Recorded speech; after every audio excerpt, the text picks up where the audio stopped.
Praise the Lord. ஜனவரி 9 இன்றைய தின வாக்குத்தத்தம். யாத்திராகமம் 33 என் சமூகம் உமக்கு முன்பாக செல்லும்.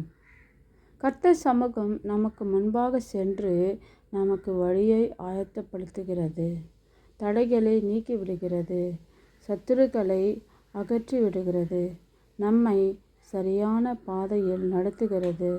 அது மாத்திரமல்ல, தேவ சித்தத்துக்கு நேராய் நம்மை நடத்துகிறது. அவர் ஆயத்தம் பண்ணின இடத்துக்கு நம்மை கொண்டு போய் சேர்க்கிறது. ஆனால் நாம் பாவம் செய்து கர்த்தருக்கு விரோதமாய் வாழும்போது அவர் சமூகம் நம்மோடு இருப்பதில்லை. இஸ்ரவேல் ஜனங்கள் வனாந்தர வழியில் ஆண்டவர் அவர்களை அற்புதமாய் வழி நடத்தினார். ஆனால் அவர்கள் விக்கிரங்களை வணங்கி பாவம் செய்ததினாலே தேவன் அவர்களை விட்டு விலகி போனார். அப்பொழுது மோசே ஜனங்களுக்காக பரிந்து பேசினார்.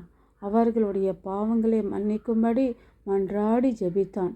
ஆண்டவர் தம்மோடு வரும்படி வருந்தி கேட்டார்.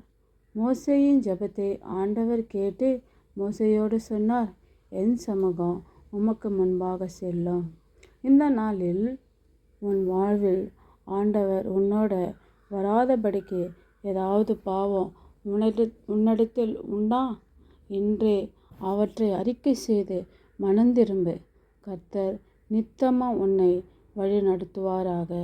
ஆமென்.